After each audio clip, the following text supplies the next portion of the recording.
as a longtime uh, enthusiast of J.R.R. And I must admit that my feelings about the Rings of Power season two are a bit of a mixed bag, which is probably a mask with elevation and development. Um, on one hand, the reveal of the stranger being Gandalf was indeed intriguing, albeit coming rather late in the game, leaving me questioning whether it could have been introduced earlier to heighten the impact of the first story. Uh, the opening episode of season one, along with the unveiling of Mordor's creation, uh, proved to be captivating television. Likewise, the start of season two was equally strong, showcasing an extended sequence explaining Sauron's transformation into Halbrand. However, it seems that the series has faced challenges in sustaining this initial momentum throughout its subsequent episodes. The Rings of Power, season two, goes through the motions right up to the end. It struggles to tell compelling stories on a smaller scale. The events of season two have culminated in the two-part siege of Eregion, a key moment in Sauron's rise to power. The show plays it as such, though some changes have been made. Uh, Sauron is not leading the charge for one. Instead, Adar is at the forefront of this battle, which begins in the penultimate episode and concludes in the finale. It's a stunning sequence, one that brings almost all the show's major players together, but the show doesn't seem to know where to put its focus.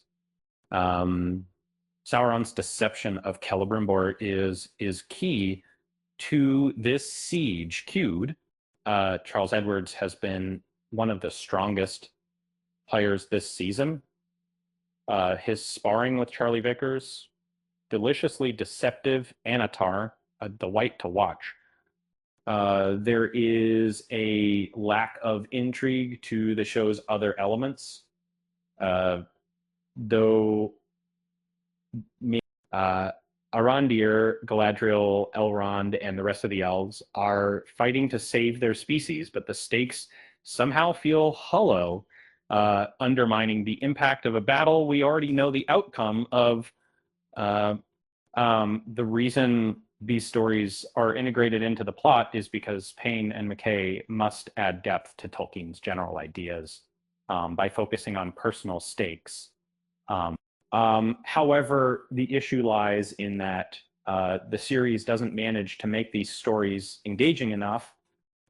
Even Sauron's final confrontation with Galadriel lacks impact, as the siege of Eregion concludes. It appears that the Rings of Power might be overly dependent on prior knowledge and playing it safe instead of taking chances. Other Middle Earth stories play catch up. Major reveals yield mixed results. In the final episode of season two of The Rings of Power, it was unveiled that the mysterious character, the stranger, is none other than Gandalf. Well, many fans had speculated about this since his debut. The revelation leaves some unsatisfied because until now, the Stranger's plotline seemed disconnected from the main events of its show. Um, However, knowing that he is the origin story of the Lord of the Rings most renowned characters um, changes everything. One might wonder why this wasn't revealed at the beginning to avoid such anticipation and confusion. Um, Keeping such details under wraps until now seems rather puzzling. A decision that somehow adds an uneasy vibe to the Rings of Power. In an attempt to preserve enigma, the show occasionally overlooks the captivating sense of wonder found in Tolkien's original writings and Peter Jackson's films. Um, Occasionally, this season does sort of evoke that feeling.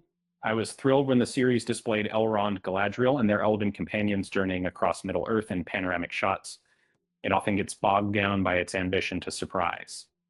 And in this, filtrations, which could be available in Area by separately in Becoming Elevation and Features. Uh, in simpler terms, the storyline of Khazad-dûm in season 2 of The Rings of Power stands out as both straightforward and impactful. Sophia Namdade and Owain Arthur brilliantly portray Disa and Prince Durin the Fourth, characters who unfortunately are fated to witness their homeland's ruin due to the greed of its ruler. Their performances, coupled with Peter Mullen's portrayal of Durin III, provide a solid emotional foundation for the tale of Khazad-dûm. It's a testament to Tolkien's tales that they hold an emotional depth, which can be deeply impactful when executed skillfully, regardless of the medium. The Amazon series, The Rings of Power, often achieves this. However, when it strays too much in adhering to contemporary TV norms, it loses its resonance, as if the narrative itself is struggling against the interpretation. On numerous occasions, The Rings of Power shines with greatness, which keeps me hopeful about the show's future. The production values are excellent, and the acting is top-notch, portraying a classic struggle between good and evil that resonates deeply.